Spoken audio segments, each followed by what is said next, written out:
好多人話靠捱餓嚟養生，根本就係偽科學。咁我問下你，2016年諾貝爾醫學獎夠唔夠權威？攞到諾貝爾獎嘅細胞自噬機制理論，清清楚楚咁證明咗，當人體處於空腹狀態嗰陣，細胞就會自動啟動自我清潔程序，吞噬衰老、受損甚至癌變嘅細胞，由根源上喚醒身體嘅治癒力。而早喺諾貝爾獎頒發嘅幾十年前，日本著名醫學博士石原潔實就已經用呢套空腹療法，幫咗數以10萬計嘅患者擺脫高血壓、糖尿病、肥胖症呢啲慢性病嘅困擾。佢所有真實可行嘅方法，全部都喺今日我哋要讀嘅呢本書《空腹力》入面。有冇朋友同我一樣，明明每日食得好，瞓得都唔算差，但就係成日覺得周身冇力，喐啲就感冒敏感？減肥減咗無數次，但越減越肥，三高、細硬塊、便秘呢啲小病痛更加好似牛皮癬咁樣，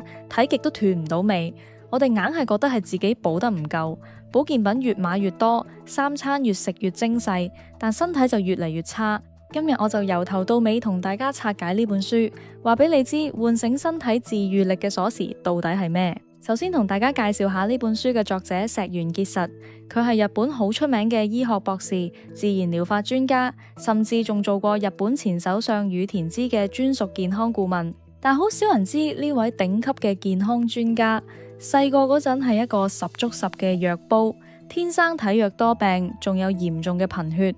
上體育堂從來都係包尾，年紀細細就食勻晒各種補藥，但身體依然一啲起色都冇。直到佢接觸到中醫同自然療法，先至發現咗一個顛覆認知嘅真相。佢身體差根本唔係因為食得唔夠，而係因為食得太多。佢靠住自己摸索出嚟嘅空腹療法，唔單止徹底擺脫咗體弱多病嘅體質，仲成為咗日本自然療法嘅龍頭人物。而佢畢生嘅研究精華，全部都濃縮喺呢本空腹力入面。聽到呢度，肯定有人會話捱餓仲可以養生，呢啲唔係亂咁講咩？我先問大家個問題，你有冇發現人感冒發燒嗰陣根本就唔想食飯？好多長輩成日話呢個係因為病咗冇胃口，但石原醫生喺書入面話俾我哋知，呢個根本唔係冇胃口，而係你嘅身體喺度救緊你。而呢個現象正正就同2016年諾貝爾獎嘅細胞自噬理論完全吻合。我哋先要搞清楚一個最核心嘅邏輯，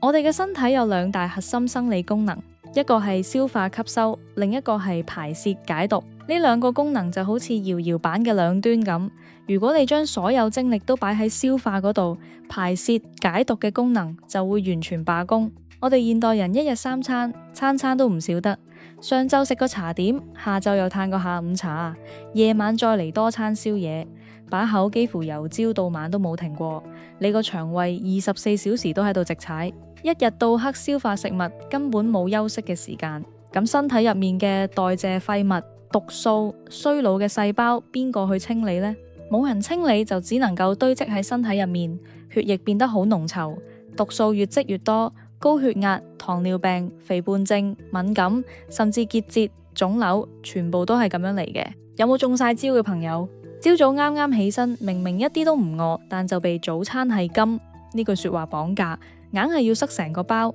飲豆漿、食雞蛋。夜晚臨瞓前明明唔餓，但硬係要食少少嘢。如果唔係，就覺得好似爭啲嘢咁。石原醫生喺書入面用咗幾十年嘅臨床數據，話俾我哋知，人類90%以上嘅慢性病根源都係食得太飽，而喚醒身體治癒力嘅唯一鎖匙，就係我哋一早就唔見咗嘅空腹力。我知大家一聽到空腹就驚餓到胃痛，驚低血糖。大家唔使心急，石原醫生講嘅空腹根本唔係叫你絕食捱餓，而係俾身體留夠唔進食嘅空白時間，等身體可以由永無休止嘅消化工作入面解放出嚟，去做佢應該做嘅正經事。書入面講得特別清楚，當我哋保持6個鐘以上嘅空腹狀態，身體就會發生3個好神奇嘅變化，每一個都有科學根據。第一就係諾貝爾獎證實嘅細胞自噬機制全面啟動。當身體冇食物需要消化嗰陣，細胞就會開啟自我清潔模式，將入面衰老受損嘅細胞器、變異嘅有害蛋白，甚至潛在嘅癌細胞全部都分解回收，等同於幫你全身嘅細胞做咗一次深度大清潔，由根源上延緩衰老，減低患病風險。第二，你嘅免疫力會直接翻倍。平時腸胃入面有食物，我哋身體嘅免疫主力白血球就淨係會去分解食物入面嘅細菌，但一旦空腹冇食物可以分解，白血球就會即刻變身成為身體嘅守衛隊，去對付嗰啲入侵嘅病毒、細菌，仲有體內發炎嘅部位。你嘅抵抗力會喺呢個過程入面直線提升。第三，脂肪加速燃燒，代謝全面提升。空腹嗰陣，身體會大量分泌生長荷爾蒙。唔好以為生長荷爾蒙淨係細路仔先需要，佢係我哋人體最犀利嘅抗衰老神器，既可以高效燃燒多餘嘅內臟脂肪同皮下脂肪，又可以修復受損嘅細胞同皮膚，仲可以提升基礎代謝。而生長荷爾蒙分泌得最旺盛嘅時間就係我哋空腹嗰陣，尤其係夜晚空腹嗰陣。呢個亦都係點解書入面咁多患者靠空腹法，唔單止瘦咗，皮膚變好咗，連多年嘅高血壓、糖尿病都逆轉到嘅原因。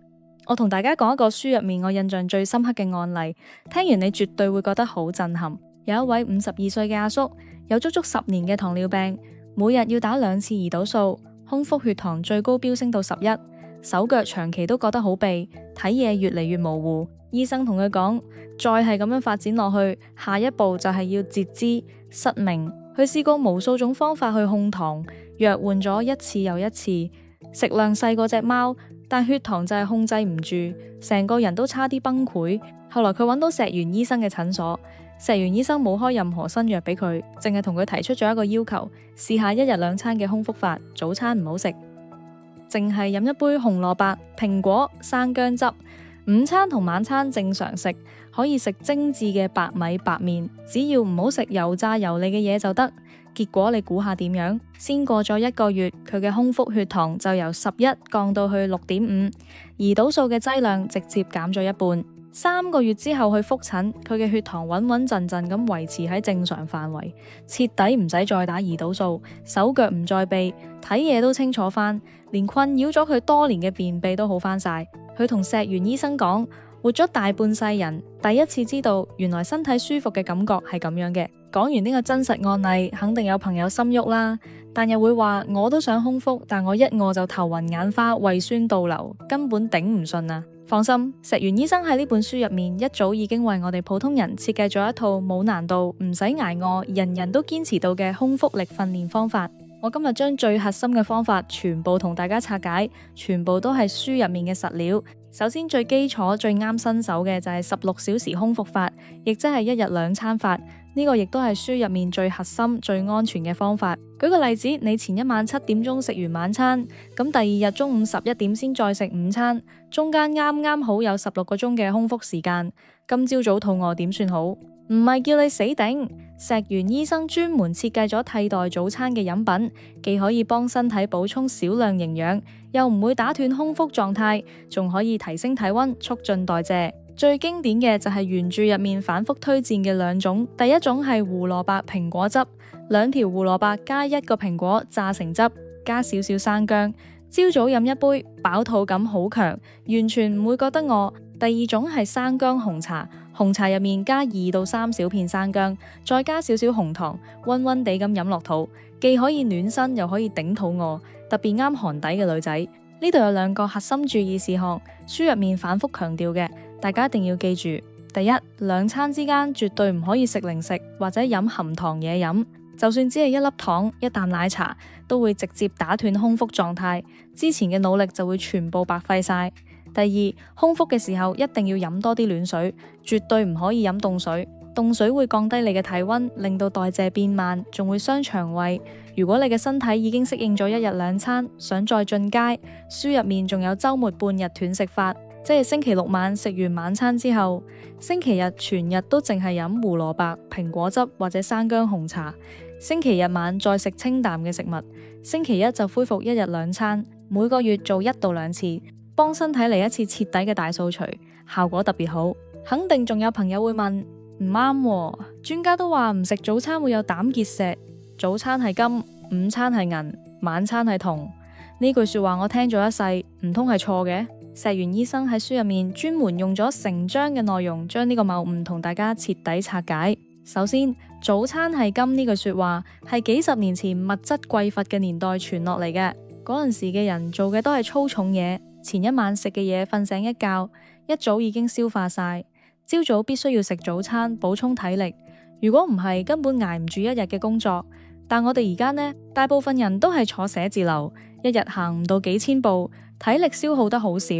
前一晚嘅晚餐一係就食得好晏，一係就食得好油膩。瞓醒起身，腸胃入面嘅食物根本都未消化完。呢個時候你仲硬塞一餐早餐落肚，只會加重腸胃嘅負擔，令你嘅身體更加攰。至於大家擔心嘅膽結石問題，石原醫生都講得好明白，只有當你前一晚食咗大量油膩嘢，然後又長時間完全空腹，先至有可能導致膽汁積聚，增加膽結石嘅風險。但我哋嘅空腹法，朝早唔係完全唔食嘢，而係飲溫暖嘅嘢飲，根本唔會出現呢個問題。相反，你一日三餐，餐餐食足，膽汁不停分泌，先至會一直加重膽囊嘅負擔，增加患病嘅風險。不過喺呢度，我必須嚴格按照原著嘅內容，負責任咁同大家講清楚，空腹療法唔係人人都啱。書入面明確表示，空腹係養生，唔係玩命，適合嘅體質先至有效。絕對禁止空腹嘅人群包括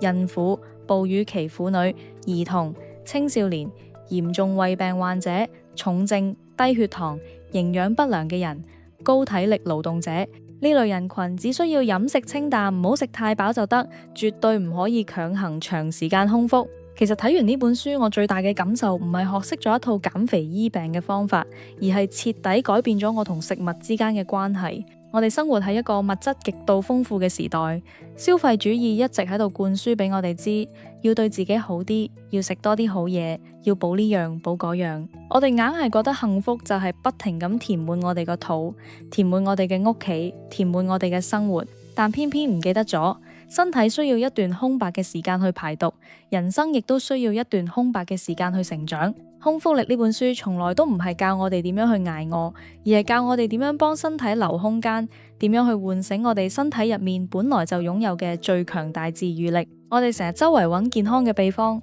但最好嘅秘方從來都唔喺保健品入面，唔喺醫院入面，